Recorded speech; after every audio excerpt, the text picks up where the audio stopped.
I saw where she's signing a Nike deal.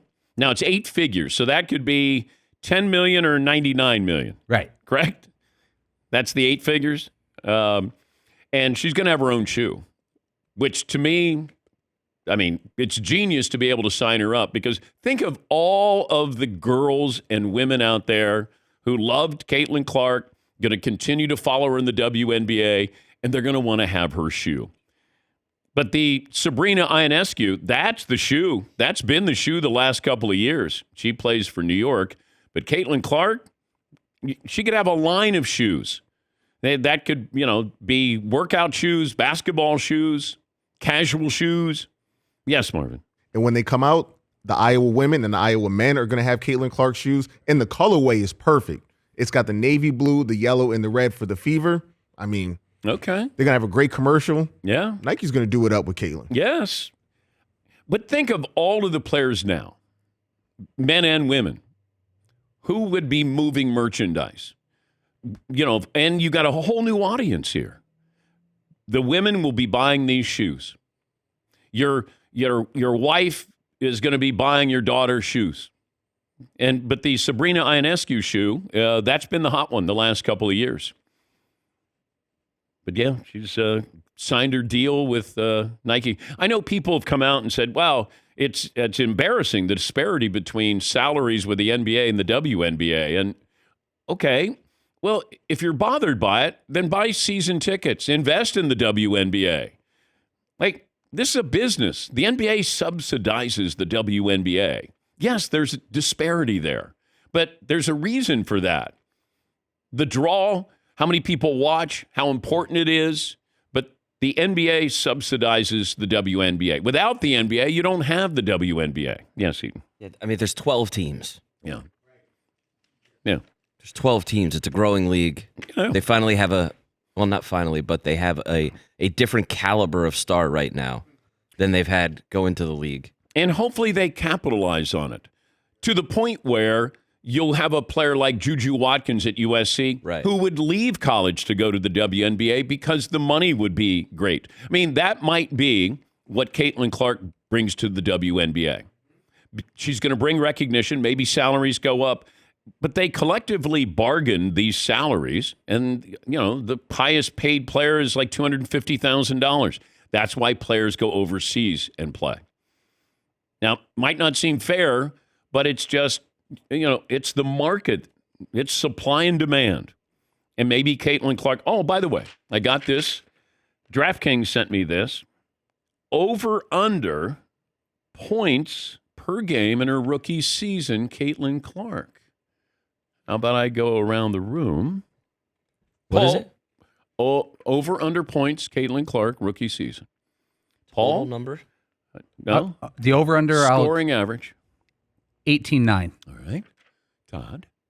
19-4. All right. Seton O'Connor. 26-5, haters. Marvin? 13-8. 13-8, hater. Dang, hate horror. Wow. Have you been drinking Haterade today? This is Paige Buckets. Love. I see what you're doing. You're Team Paige Beckers. It's True Blue. Yeah. Wait, what? Yeah. Wait, what do you mean? You're True Blue. How dare you? Yes. Okay. Now, I did say that I think she comes into the league, ingratiates herself with her teammates, and passes first. The over-under for Caitlyn Clark rookie season, according to DraftKings, 20.5. 20.5. I might go under slightly. I might go 19-3. Yes, Paul. Here's a question. She just played Caitlyn Clark an entire college season where she was the focal point. She's going to get almost zero rest. I think she has 3 days off, and then she starts training camp. Is there any chance she's more prepared to jump out of the gate and do great, or could she be tired from the previous season and maybe a slower start? Which would you lean I think it's both. I think she could be tired, but I think she's prepared. But, we keep hearing, hey, wait till she gets to the league. She's going to find out you're going against grown women here, which is true. But I think that she's such a great passer. That's how she starts. She might have games where she gets 15 and 12, something like that. But yeah, the over-under is 20.5 points. Yes, Marvin. And also, Caitlyn Clark, if you're USA Basketball, do you send her to the Olympics and just take whoever else off? And then you release the shoe right before the Olympics, and she's on a world stage with her new signature shoe.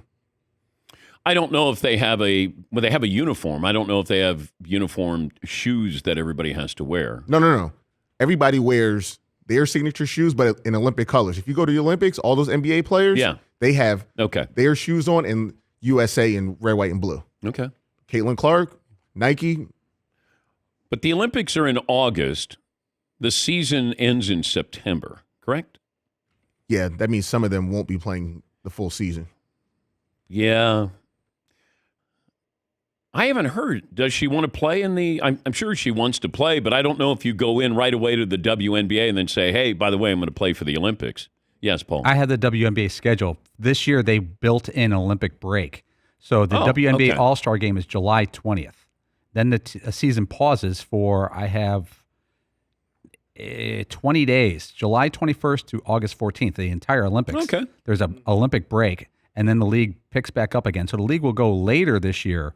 So from what I'm looking right now, Caitlyn Clark and none of the other players would miss a WNBA game by joining them. Okay. Yeah.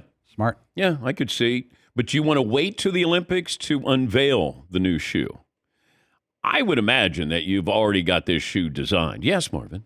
I just meant in Olympic, like in a new colorway. Oh, like, you know what? There's a red, white, and blue version for the Olympics. A gold one for the Olympics. Ooh.